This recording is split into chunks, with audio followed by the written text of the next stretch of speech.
Bismillahirrahmanirrahim. Alhamdulillah. Alhamdulillah rabbil alamin wassalatu wassalam ala asyrafil anbiya wa imamil mursalin sayyidina wa habibina wa syafi'ina wa nuri qulubina Muhammad wa ala alihi wa sahbihi ajma'in. Subhanaka la ilma lana illa ma 'allamtana innaka antal alimul hakim wa tub 'alaina innaka antat tawwabur rahim. Allahumma ya Fattahu ya Alim ya Fattahu ya Alim. Ya Fattahu ya Alim iftah 'alaina fathan qariba bi rahmatika ya arhamar rahimin wa ba'd. Alhamdulillah kita bisa ketemu lagi insyaallah. Ini semoga menjadi pelebur dosa-dosa kita semua, pengangkat derajat kita. Semoga puasa kita diterima oleh Allah Subhanahu wa taala. Dan terasa saya sudah 15 Ramadan. Cepet, tak berasa. Kayak kemarin tuh baru aja niat 1 Ramadan. Yang sekarang sudah 15 mau masuk 16 ya Allah. Naam, meruginya kita kalau tidak manfaatkan waktu. Ulama mengatakan apa? Dagatu galbil mar'i ga'ilatun lahu innal hayata dagaigun wa thawani. Syekh Ahmad Syauqi namanya. Syekh Ahmad Syauqi. Beliau ini di antara pujangga Mesir. Beliau banyak bikin syair-syair muji Rasulullah SAW. Sampai saking tingginya syairnya itu sampai banyak orang kalau bikin sebuah syair, patokan keindahnya tuh ke Ahmad Syauqi. Jadi kalau kita udah baca syairnya Ahmad Syauqi itu udah kayak kayak lezat, kayak indah gitu. Nah, kalau kita bikin syair, apakah lezatnya sama kayak kita baca punyanya Ahmad Syauqi atau tidak gitu. Nah, Ahmad Syauqi ini, Syekh Ahmad Syauqi dari Mesir ini dikatakan Sayyidus Syu'ara, pimpinannya para penyair. Beliau mengatakan daqatu qalbir mar'i qailatun lahu.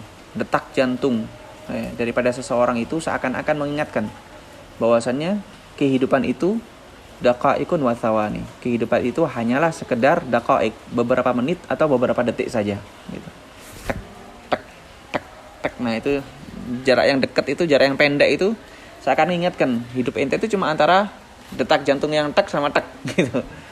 Dari tek yang pertama ke tek yang kedua ke tek yang ketiga jaraknya dekat. Hidup ente cuma segitu aja. Ketika enggak ada suara lagi, enggak ada detak lagi, berarti ente sudah wafat gitu. Jadi kita diingatkan tiap hari dengan detak jantung kita itu. Ya Allah, ini udah 16 Ramadan. Semoga Ramadan kali ini lebih baik daripada Ramadan sebelumnya. Amin ya rabbal alamin. Bismillah, iqra tafsir Jalalain. Bismillahirrahmanirrahim. Para kolom fasir rahimahullah taala.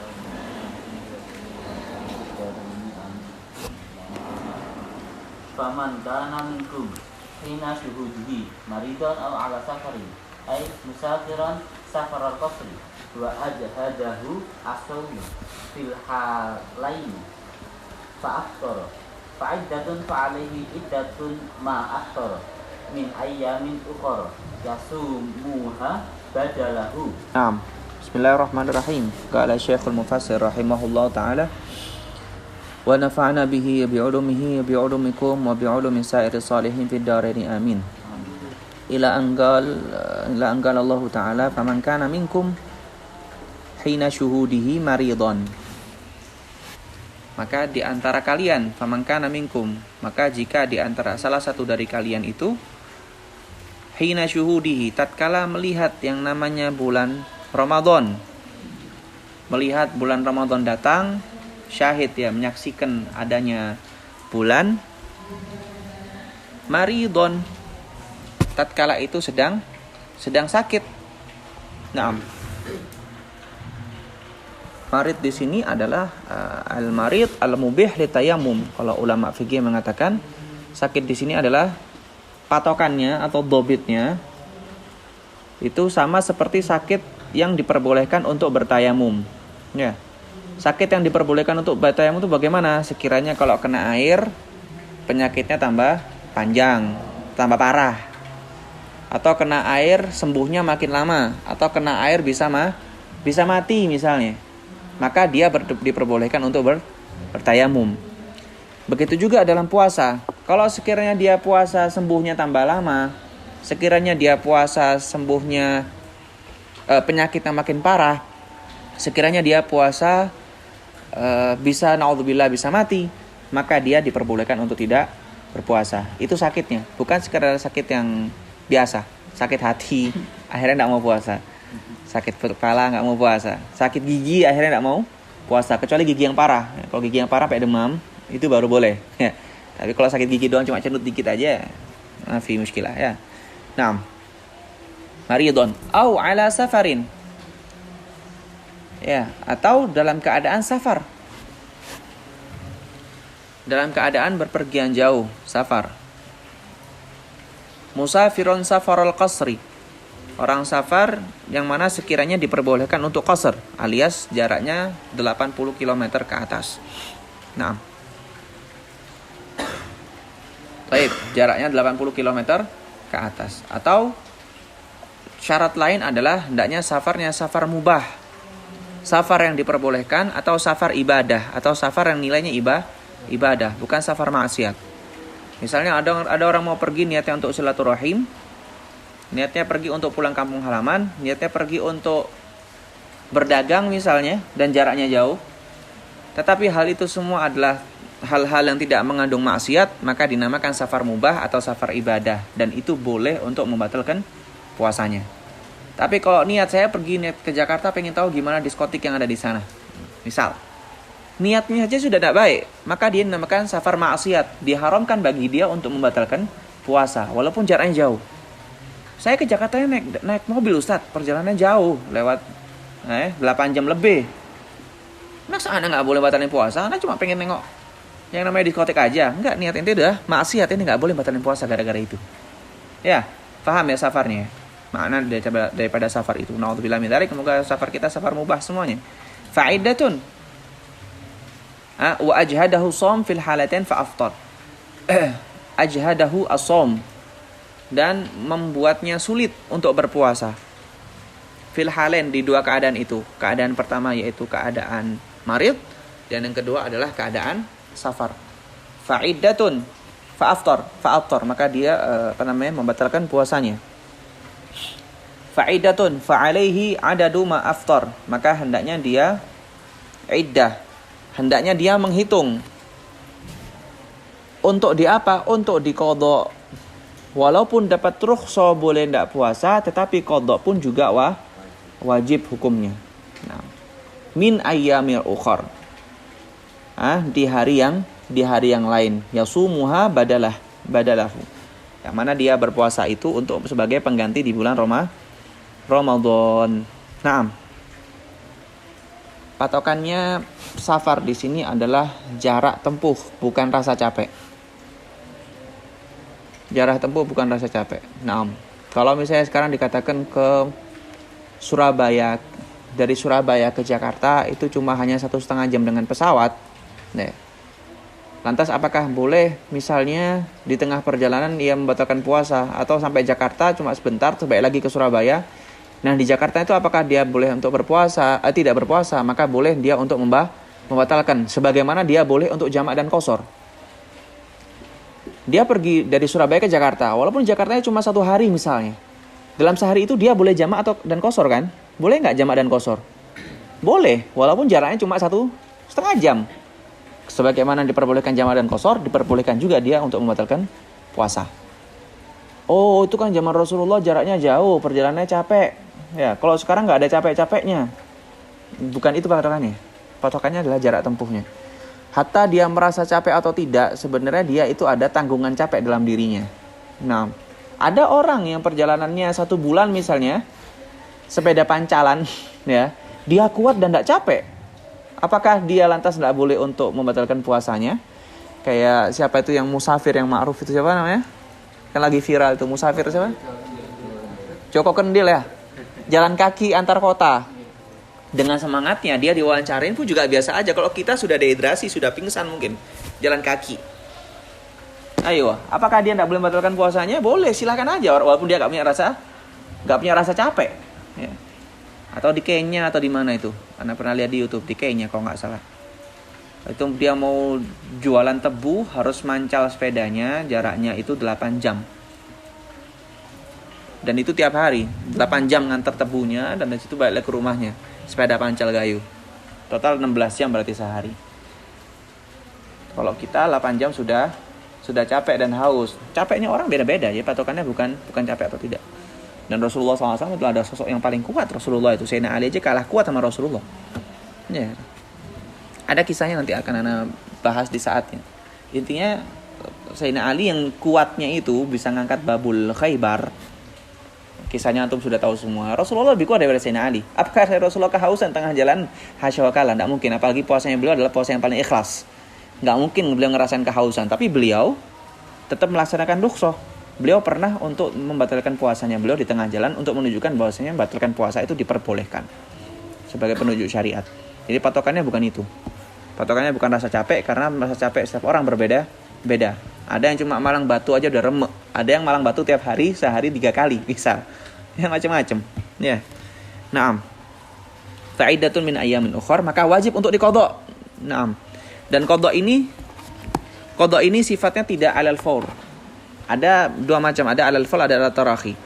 Alal faur ini adalah ketika nemu setelah Ramadan maka wajib langsung qadha, enggak. Tapi diharamkan untuk menunda qadha Ramadan. Kapan ada sempat fadhol diqadha.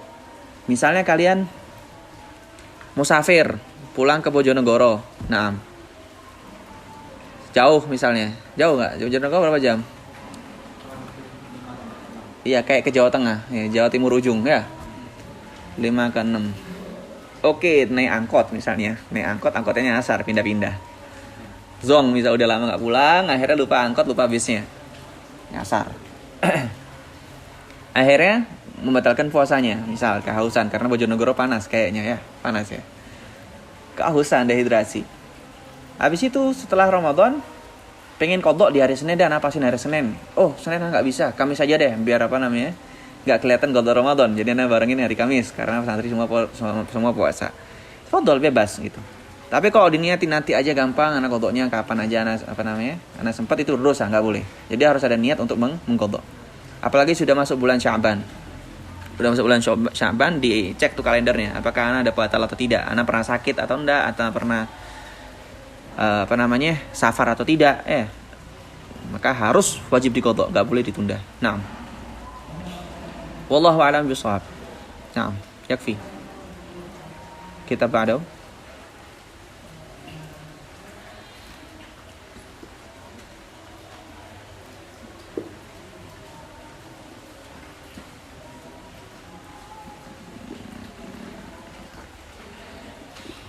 Bahkan dengan berpuasa itu orang akan menjadi sehat.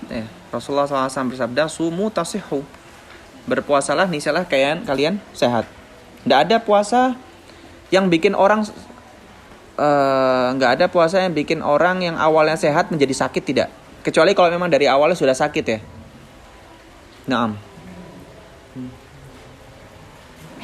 Baik, tafadhol.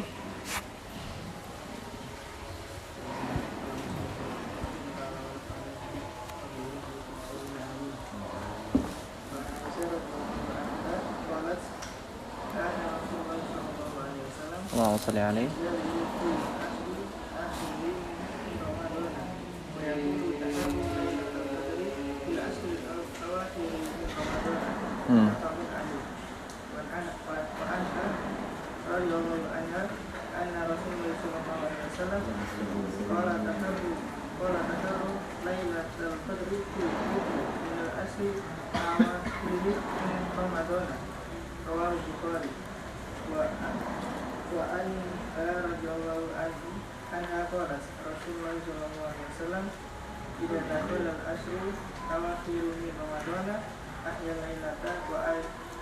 Ahya Laila apa Lailata?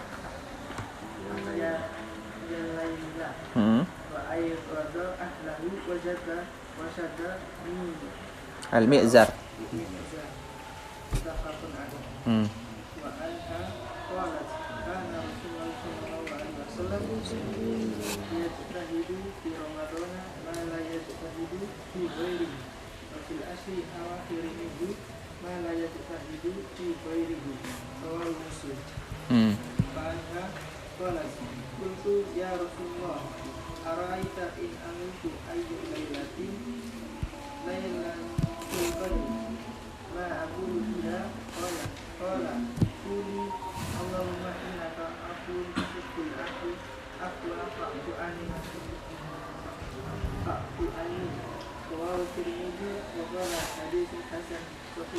Nah, Bismillahirrahmanirrahim. Ini hadis-hadis yang diriwayatkan oleh Sayyidah Aisyah semuanya, yang mana intinya beliau mengatakan Rasulullah SAW memberikan isyarah bahwasanya Lailatul Qadar itu jatuh di 10 hari terakhir.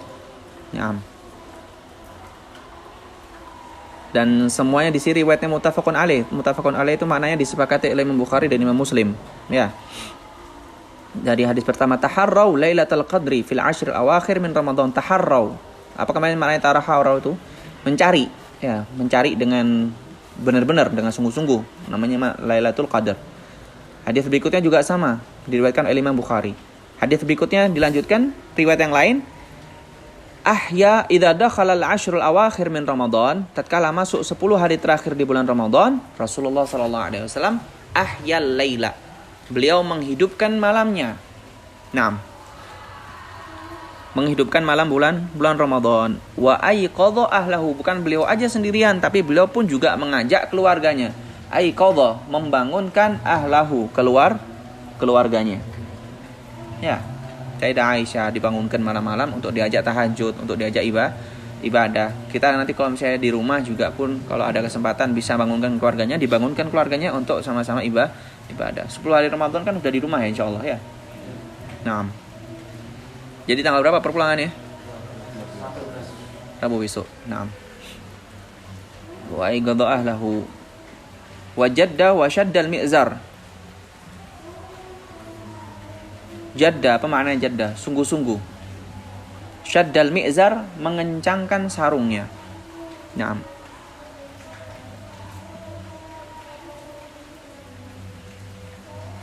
Muttafaqun alaih. Ini yang disepakati oleh Imam Bukhari dan Imam Muslim. Maknanya syaddal mi'zar, mengencangkan sarungnya, alias sarungnya atau pakaiannya beliau sudah dipersiapkan untuk ibadah yang panjang. Jadi nggak perlu betul-betulkan sarung lagi. Intinya gitu, ya. Pakaiannya beliau sudah siap untuk ibadah yang panjang. Atau maknanya yang lain adalah al-musara'ah ila ta'ah wal ibadah, menunjukkan semangatnya beliau dalam ibadah. Naam, karena Rasulullah SAW yashtahidu fi Ramadan ma la yashtahidu fi ghairi. Rasulullah tatkala masuk bulan Ramadan, semangatnya tidak seperti di bulan-bulan yang lain. Wa fil ashril awakhir minhu, dan 10 hari terakhirnya lebih semangat daripada di hari-hari Ramadan yang lain. Nah, bukan malah 10 hari terakhir masjid tambah sepi, ya, salah tambah sepi. Yang rame di mana? Mall. Karena belajar buat lebaran. Ya walaupun tidak apa-apa sih nanti malam sholatnya di rumah berjamaah dengan keluarga, tidak apa-apa. Tapi kasihan masjidnya. Mungkin ada solusi, mungkin mallnya dibuat 24 jam, tutup subuh, mungkin gitu. Jadi, wallahu alam gimana caranya. Malah mallnya dibuka setelah jam 9 malam. Jadi semua suruh tarawih di masjid, witir di masjid, habis itu boleh ke mall. Nggak tahu dah. Wa anha radhiyallahu anha qalat qultu ya Rasulullah ara'aita in alimtu ay lailatul qadri ma aqulu fiha. Wahai Rasulullah, apakah engkau tahu jikalau aku mendapati malam Lailatul Qadar, aku mengucapkan apa ya Rasulullah? Kalau aku ketemu Lailatul Qadar, aku mengucapin apa ya Rasulullah? Kemudian Rasulullah menjawab, guli, ucapkanlah Allahumma innaka afuwun tuhibbul afwa fa'fu anni. Allahumma innaka afuwun tuhibbul afwa, ya Allah sesungguhnya engkau afu maha pengampun, tuhibbul afwa suka mengampuni, fa'fu anni maka ampunilah aku. Naam. Ya makanya para sesepuh kita, nenek moyang kita, ulama kita mengajarkan setelah sholat tarawih untuk baca itu, ya karena husnudonnya tarawih kita itu adalah di malam Lailatul Qadar, gitu ya. Naam. Jadi doa-doa semua ini adalah doa yang baik. Taib, dan lebih baik lagi ketika kita berdoa dengan lafaz sesuai dengan lafaznya Rasulullah SAW. Jadi ada doa. Yang mana doa tersebut Rasulullah itu mengucapkannya seperti itu, maka lebih baik kita mengucapkan dengan cara yang sama. Kayak ini misalnya, kayak Allahumma innakal afuwu tuhibbul afwa fa'fu anni, itu lebih baik daripada Allahumma innaka afuwun karim tuhibbul afwa fa'fu anna ya karim. Tamam. Walaupun dua-duanya sama-sama baik, sama-sama doa, tapi dengan sigohnya, dengan lafaz yang diucapkan Rasulullah itu lebih baik. Kalau Abu Yazid Muhammad beliau mengatakan al-ihtifadz bi alfadhin nabawiyah afdal. Al-ihtifadz menjaga dengan lafaz-lafaz kenabian dengan ucapannya Rasulullah itu lebih afdal. Tapi apakah boleh atau tidak yang dengan yang lain? Ya boleh-boleh saja, cuma cari afdalnya aja ya. Tapi kalau misalnya kita menjadi imam di sebuah masjid dan punya kebiasaan yang lain, maka kita jangan nyeleweng gitu. Jangan merusak dengan kebiasaan yang ada, karena dua-duanya adalah hal yang baik. Ini kalau kita baca sendiri gitu. Ini kalau kita baca sendiri. Nah. Sudah? Fadhol, ada pertanyaan?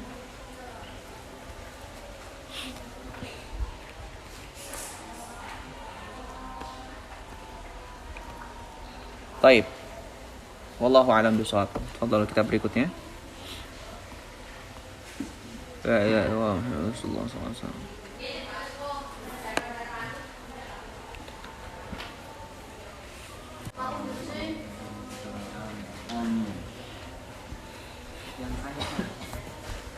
Terakhir yang mana kita ya? Terakhir. Sekarang Waqul ta'ala fil hadi. Di Muqaddimah ya? Ya, di Muqaddimah. Ayo, Iqra. Bismillahirrahmanirrahim. Qala ta'ala qul hadhihi sabili ad'u ila Allah ala basiratin ana wa man ittaba'ani wa subhanallahi wa ma ana minal musyrikin. Wa qala ta'ala wa man ahsanu qawlan mimman da'a wa man ahsanu qawlan mimman da'a ila Allahi wa 'amila shalihan wa qala innani minal muslimin. Wa qala ta'ala wal takum minkum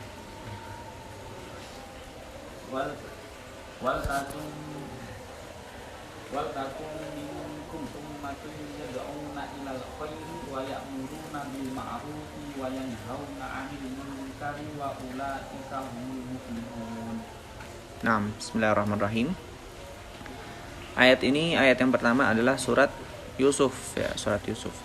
Qul hadhihi sabili ad'u ilallah. Ya. Allah Subhanahu wa taala ngasih isyarah kepada Rasulullah SAW bahwasanya berdakwah itu, mengajak orang ke dalam hal yang kebaikan itu adalah sabili, jalanku. Ya. Katakan wahai Nabi Muhammad, hadhihi sabili, ini jalanku, ad'u ilallah, aku mengajak kepada Allah Subhanahu wa taala. Ya. Naam.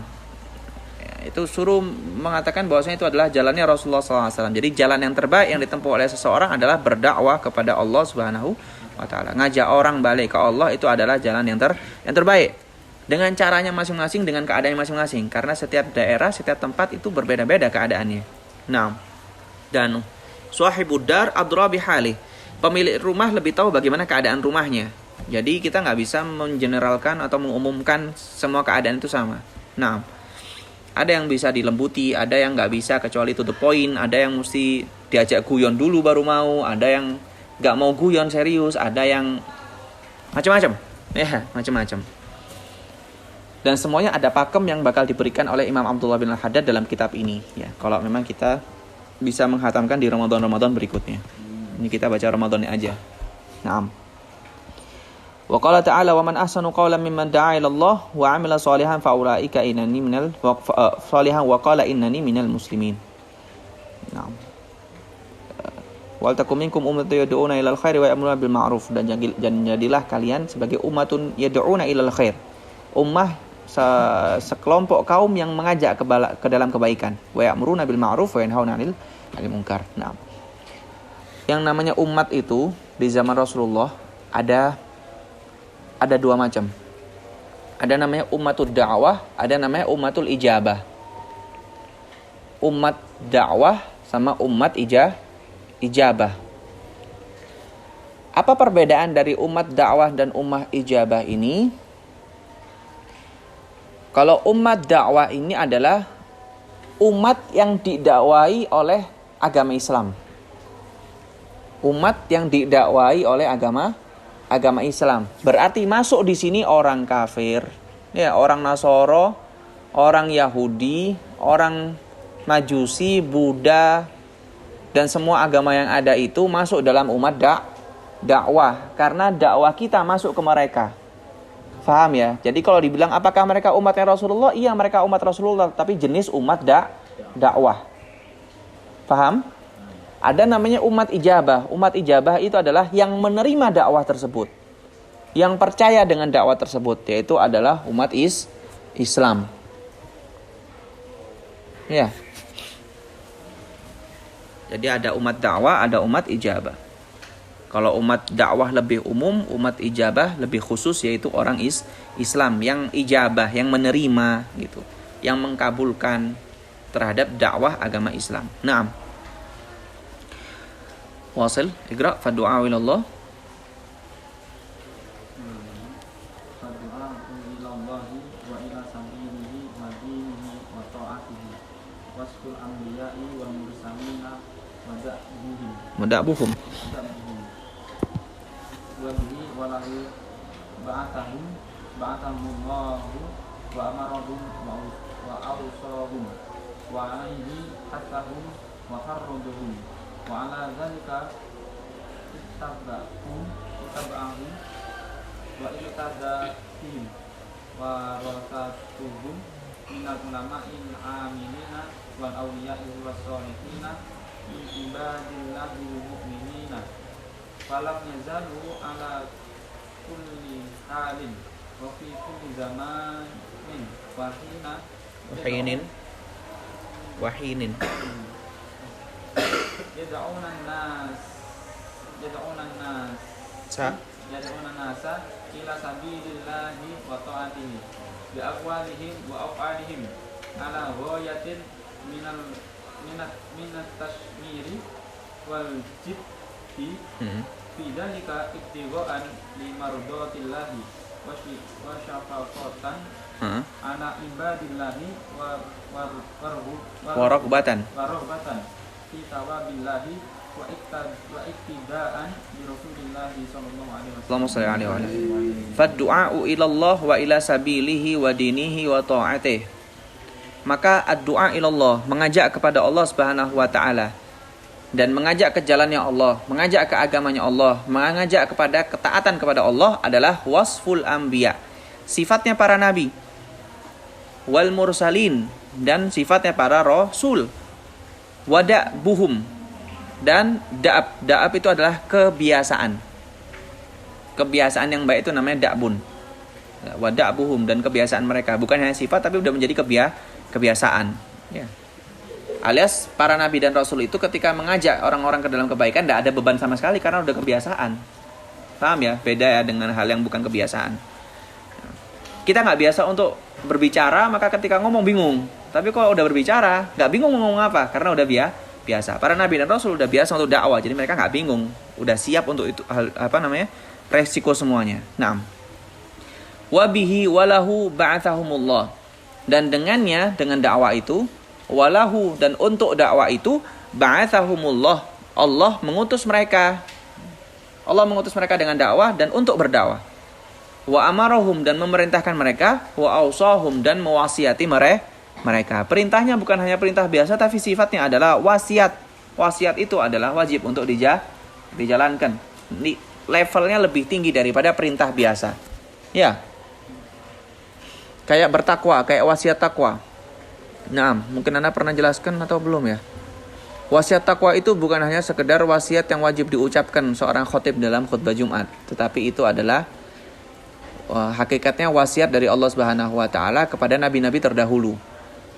Dalam Al-Qur'an Allah Subhanahu wa taala firman, "Wa laqad wassayna alladziina utul kitaba min qablikum wa iyyakum an ittaqullah." Wa laqad wassayna alladziina utul kitab, dan kami telah memberikan wasiat kepada orang-orang yang menerima kitab, ya. Min qablikum, sebelum kalian wahai umat Muhammad, wa iyyakum, dan kepada kalian juga, anittaqullah, untuk apa? Untuk bertakwa kepada Allah Subhanahu wa taala. Hakikatnya wasiat takwa itu adalah wasiat dari Allah Subhanahu wa taala yang diperintahkan kepada nabi untuk disampaikan kepada umat-umatnya. Naam. Alias dakwah itu adalah wasiat dari Allah Subhanahu wa taala. Wa alaihi hathahum wa harradahum, dan atas dasar dakwah itu hathahum, Allah hathahum, menganjurkan kepada mereka, wa harradahum, dan maknanya sama, hatha dan harradha sama, menganjurkan. Wa ala dzalika ittaba'ahum waqtada bihim warathatuhum. Dan atas dasar dakwah tersebut, warathatuhum, para warisan mereka daripada ulama al-amilin wal auliya wassalihin dan hamba-hamba Allah yang mukminin, ittaba'ahum, mengikuti mereka, waqtada bihim, dan meneladani mereka. Ya.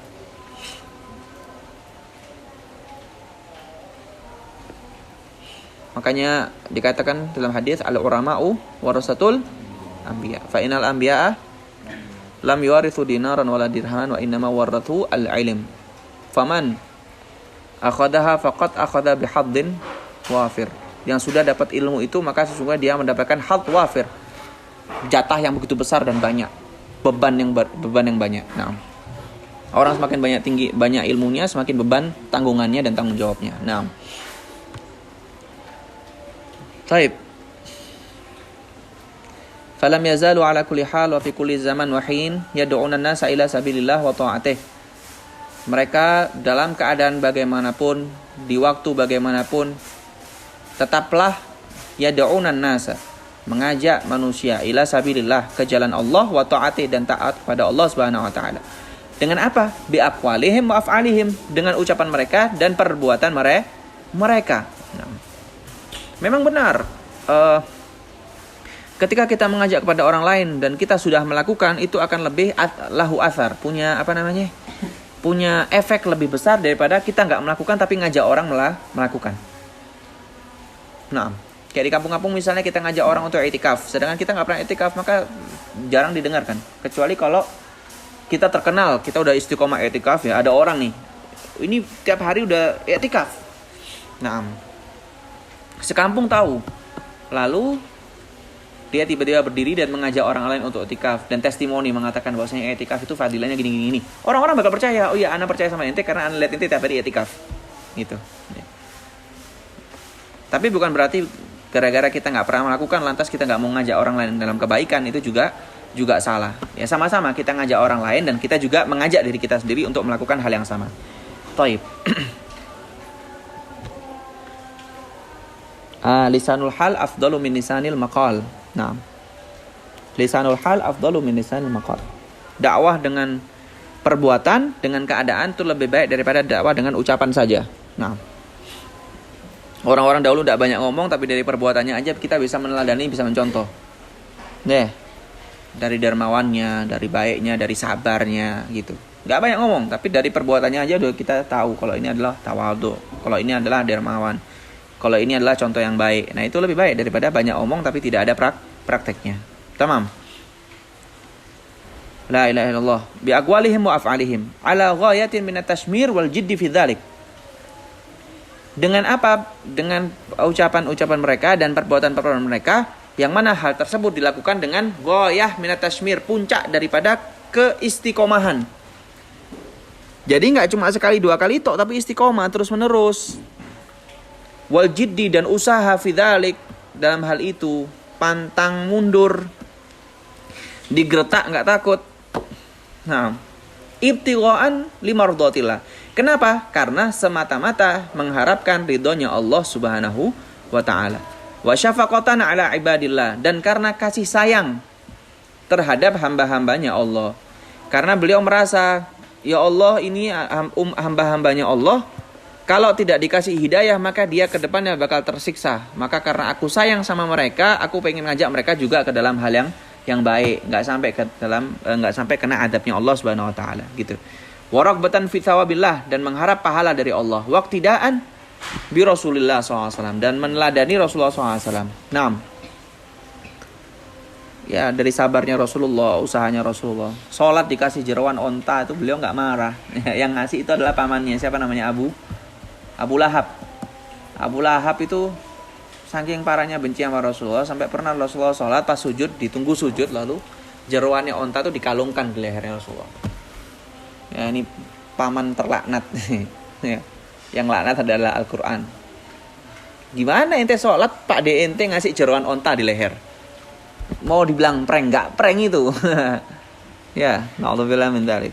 Sampai kalau Abu Jahal pun juga pernah Dia mengatakan kepada orang-orang kafir, tunggu ntar, lihat pembahasan anak kepada Muhammad. Kalau Nabi Muhammad sudah ruku, anak bakal nendang dia dari belakang gitu. Subhanallah, ketika mendekat ke Rasulullah, tiba-tiba di hadapannya itu ada khandak, ada lobang dan isinya ada api membara gitu. Ada yang akhirnya mundur dan ketakutan.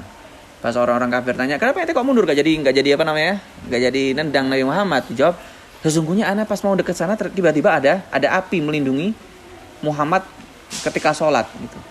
Kemudian Rasulullah SAW sadar dan mengatakan, wahai Abu Jahal, kalau ente mendekati lagi, sesungguhnya api itu bisa membunuh ente, bisa membakar ente karena mendekati anak. Ala kulli hal, sabar Rasulullah ya, dilempari kotoran onta, jeroannya dan lain-lain, tetap sabar pengen ngajak kebaikan. Kita aja dicaci sedikit sudah takut, sudah nggak mau lanjut.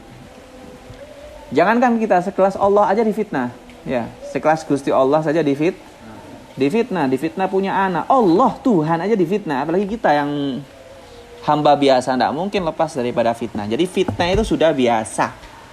Jangan takut kena fitnah selama ente benar. Selama ente punya isyarah dari guru, selama ente punya pegangan, jangan takut kena fitnah, karena fitnah itu udah hal yang lumrah dan biasa. Ya. Boleh kaget pertama kali, anak difitnah, tapi berikutnya udah biasa aja. Orang nabi-nabi terdahulu Gusti Allah jadi fitnah, apalagi anak. Ente mau terjaga dari fitnah, nggak bisa, nggak bakal bisa. Ya, nanti di akhirat baru selamat dari fitnah. Nah, waqad qala alaihi salatu wasalam, terakhir, man da'a ilal huda kana lahu minal ajri mithlu ujuri man ittaba'ahu la yanqusu dzalika min ujurihim syai'a. Barang siapa yang mengajak ke dalam huda, kebaikan, kana lahu minal ajr, dia mendapatkan pahala mithlu ujuri man ittaba'ahu, sebagaimana pahala yang orang-orang mengikutinya, la yanqus dzalika min ujuri syai'a, tanpa mengambil pahala dari orang yang mengikuti tersebut. 6. Kita ngajak kebaikan dan mengikuti kita adalah 100 orang, maka kita mendapatkan pahala 100 orang tanpa mengurangi pahala 100 orang itu. Wa man da'a ila dhalalah, begitu pula sebaliknya, mengajak kesesatan, kana alaihi minal itsmi mithlu athami man ittabi'ahu la yanqusu dzalika min athamihim syai'a. Nah, ada santri ngajak melanggar bareng-bareng, ayolah kita manjat pagar ya bareng-bareng. Tenang, aman sama Ana nih orangnya kelihatannya baik gitu, jadi nggak mungkin disudoni. Akhirnya ngajak anak-anak untuk kabur dan menemukan tempat, misalnya tempat yang strategis. Pas dia udah berhenti, ternyata santri-santri berikutnya itu masih melakukan hal yang sama di tempat yang sama. Ana dulu dikasih tahu sama alumni, ini tempatnya di sini nih, buat kabur enak nih, nggak bakal ketahuan. Dia yang sudah alumni, yang sudah wakaf, tetap dapat dosa jariyah gara-gara nunjukkan hal itu. Ya, na'udzubillah min dzalik. Ya, jadi jangan gampang untuk berbicara hal-hal yang merupakan pelanggaran. Nah. Atau misalnya ngajak adik kelasnya lagi pikiran, kalau pikiran kan kita sudah kumpul dengan 40 orang lebih dan pasti ada yang diijabah sama Allah dan pahalanya kita pasti dapat. Udah mending kita nyanyi aja sambil baca wirid. Nutupin buku zikirnya dan nyanyi. Ada di pondok. Atau daripada zikirnya mending kita ngaji Al-Qur'an aja. Zalim itu, ngaji bukan pada tempatnya itu zalim. Nah. Terus akhirnya kebiasaan itu diikutin oleh adik-adik kelas berikutnya. Kakak kelasnya lihat, kakak kelas aja santai kok, masa kita capek-capek baca wirid teriak-teriak dalail buat apa sih gini. Akhirnya mending tidur aja wis, tak ngikutin kakak kelasnya, udah kakak kelasnya berdosa. Hati-hati. Nah. Wa qala alaihi salatu wassalam ad-dalul 'alal khairi kafa'ilih. Orang yang menunjukkan kepada kebaikan kafa'ilih, kayak pelakunya. Nah. Nas'alullah al-'afwa wal 'afiyah. Makanya sebelum boyong itu harus pamitan dan minta maaf, minta ridho. Nah, kepada semuanya. Bukan hanya kepada pengasuh, kepada teman-teman santri pun juga. Biar keluarnya itu biar keluarnya dalam keadaan husnul khatimah. Baik, wallahu alam. Silakan lanjut kitab terakhir.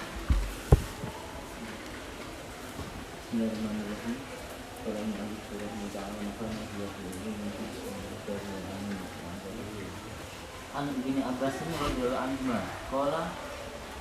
qala jaa a'rabiyyun ila nabi sallallahu alaihi wasallam faqala inni ra'aytu hilala yani hilala ramadhana faqala atashhadu an la ilaha illallah qala na'am qala atashhadu anna muhammadan rasulullah qala na'am qala sallallahu alaihi wasallam ya bilal adzin fin nasi falyasumu ghadan Rawahul arba'atu wa sahahahu al-Hakim. Nah, ini hadis pembahasan tentang bahwasanya kalau melihat hilal itu dan dia orang muslim dan dia orang adil, maka persaksiannya itu bisa dipercaya dan mewajibkan orang yang percaya untuk puasa Ramadan.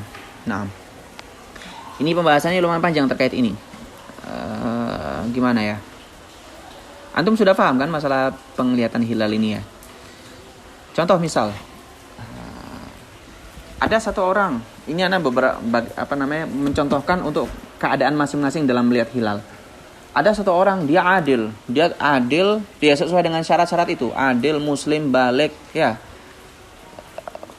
tidak pernah berdusta. Taib, kemudian dia mengatakan, saya melihat hilal, sudah, maka wajib bagi orang yang mendengar untuk percaya dan melaksanakan puasa Ramadan.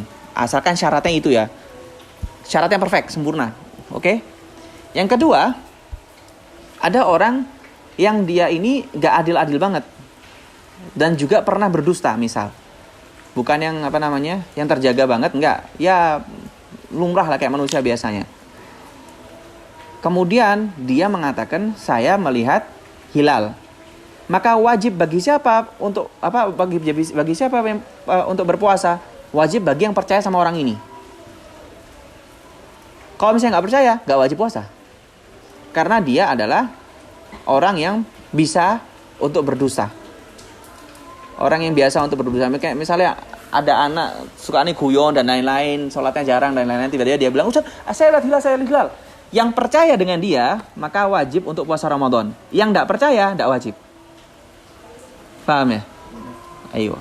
Itu ada dua keadaan. Yang ketiga yaitu kesepakatan. Kayak di Indonesia sudah melihat semua dari banyak tempat, kemudian ada keputusan dari posisi ini udah melihat, ya udah wajib bagi semuanya. Nah, ini kalau tadi itu gambarnya perorangan yang melihat, ya.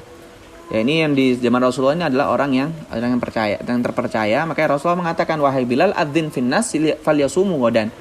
Adzanlah alias sampaikanlah kepada orang-orang untuk besok puasa karena khobar satu orang ini. Nah, baik, al-haditsul khamis.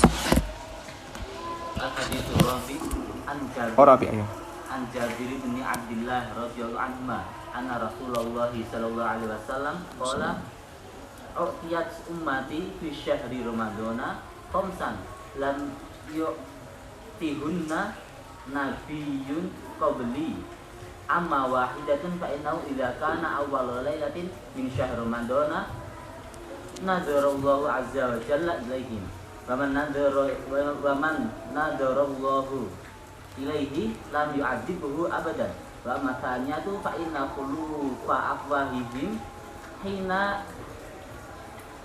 yamusuna atyabu indallahi min rihil miski wa amma salisatu fa innal malaikata tastaghfiru lahum fi kulli yaumin wa lailatin wa amma rabi'atu fa innallaha azza wa jalla ya'muru jannatahu fayaqulu laha ista'iddi wa tazayyini libadi aw syakka ayas tarihu min ta'bidunya ila dari wa karomati wa amal khamisatu fa innahu idza kana akhiru lailatin ghafarallahu lahum jami'an faqala rajulun minal qaumi ahya lailatul qadri faqala la alam tara ilal imali ya'maluna fa idza faradu umal alam tara ilal umal ya'maluna fa idza faragu min a'malihim wufu ujurahum rawahul baihaqi wa ghairuhu. Naam, dari Sayyidina Jabir bin Abdullah radhiyallahu anhuma bahwasanya Rasulullah sallallahu alaihi wasallam beliau bersabda, "U'tiyat ummati fi syahri Ramadan khamsan lam yu'tahunna nabiyyun qabli." Ada 5 hal yang diberikan kepada umatku di bulan Ramadan, yang mana 5 hal tersebut tidak diberikan kepada nabi-nabi terdahulu. Yang pertama, fa innahu Idza kana awwalul lailatin min syahri Ramadan nadzarallahu ala azza wa jalla ilaihim. Kalau di malam pertama bulan Ramadan Allah akan memandang mereka. Wa man nadzarallahu ilaihi lam yu'adzibhu abada. Dan barang siapa yang dipandang oleh Allah Subhanahu wa taala maka Allah tidak mengadabnya. Wa amma tsaniyah, dan yang kedua fa inna khulufa afwahim hina yumsun atyabu 'indallahi min rihil misk. Ya, aroma mulut tatkala mereka sudah masuk waktu siang, sore. Nah, jadi bahasa Arab tuh kayak bahasa Inggris, ada AM dan PM aja. AM dan PM, hanya ada sobah dan masa. Gak ada nahar, gak ada lel sebenarnya. Ya, sebenarnya. Makanya kalau di hadis Rasulullah gak ada lailan atau naharon. Tapi masa dan sobah. Dan masa itu hitungannya dari jam 12 siang sampai jam 12 malam. Dan kalau sobah itu hitungannya jam 1 malam sampai jam 1 siang, jam 12 siang. Ya kayak AM PM. Persis gitu. Sobah dan masa. Hina yumsun maknanya adalah masuk ke waktu siang. Bukan artinya sore, siang, duhur. Atyabu indallahi min rihil misik. Aromanya lebih wangi di sisi Allah daripada minyak kasturi. Karena aroma mulut itu munculnya biasanya pas siang hari. Pas siang hari baru muncul. Nah, udah ana jelaskan juga maknanya khuluf itu bagaimana. Wa amma tsalitsah, dan yang ketiga fa innal malaikata tastaghfiru lahum fi kulli yaumin wa lailah. Malaikat itu mohon ampun kepada mereka setiap hari dan malamnya. Wa amar rabi'ah fa innallaha azza wa jalla ya'muru jannatahu. Yang keempat, Allah Subhanahu wa taala memerintahkan surganya. Mengatakan laha ista'iddi. Siap-siaplah wa tazayyani, dan berhiaslah li ibadi, buat hambaku. Au syaka an yastarihu min ta'abid dunya. Mereka itu bakal istirahat min ta'abid dunya, dari capeknya dunia, ila dari ke karamati, ke rumahku dan kepada kemuliaanku. Orang yang berpuasa itu capek. Ya, capek dunia ini maknanya adalah berpuasa. Surga disiapkan buat orang-orang yang berpuasa. Surga khusus. Dan pintu khusus pun juga sudah disiapkan. Namanya babur Royan. Royan itu maknanya adalah kenyang dari air. Rawiya, yarwa, Royan, wa marwan fahuwa rawin. Wa dhaka maruyun irwa, la tarwa. Royan itu maknanya kenyang dari air. Ya. Faqala rajulun min wa amal khamisah, yang kelima, fa innahu idza kana akhiru lailatin ghafarallahu lahum jami'a. Kalau masuk malam-malam terakhir daripada bulan Ramadan, ghafarallahu lahum jami'a. Allah mengampuni semuanya. Faqala rajulun minal qaum, ada salah seorang mengatakan, ahia lailatul qadar, wahai Rasulullah, malam pengampunan itu adalah malam Lailatul Qadar. Apakah malam Lailatul Qadar? Rasulullah menjawab, tidak, bukan. Malam Lailatul Qadar ada sendiri. Ini ampunannya Allah juga yang lain. Ya. Jadi misalnya ada orang nggak dapat Lailatul Qadar, bisa jadi dapat ini. Dan ada juga yang dapat ini, bisa jadi nggak dapat Lailatul Qadar. Ya, tergantung kekuatan amal masing-masing. Dikatakan oleh Rasulullah, enggak. Alam taro ilal ummal. Apakah kalian tidak pernah tahu kalau misalnya ada ummal? Apa ummal itu? Apa ummal? Pekerja. Ya'malun, mereka bekerja. Fa'idha farigu, tatkala mereka sudah kelar dari kerjanya, sudah beres kerjaannya. Min a'malihim wufau ujurahum, mereka bakal diberikan upah. Orang kerja bakal dikasih upah. Dan Lailatul Qadar itu adalah bonus daripada upahnya. Orang kerja sudah selesai dikasih gaji. Tapi ada yang gaji murni, ada yang gaji dapat bonus. Bonusnya itu biasanya kalau ngelembur. Kerjaannya lebih, ngelembur baru dapat bonus. Nah, di Ramadan juga gitu. Kita puasa biasa dan puasanya nggak batal, puasanya benar dan sempurna. Dapat gaji dari Allah berupa ampunan. Nah, siapa yang dapat Lailatul Qadar? Adalah yang ngelembur di Ramadannya. Adalah yang lebih capek di Ramadannya baru dapat Lailatul Qadar sebagai bonusnya. Itu digambarkan oleh Rasulullah Sallallahu Alaihi Wasallam. Naam, wallahu a'lam bishawab. Fadlu. Ada yang mau ditanyakan? Silakan.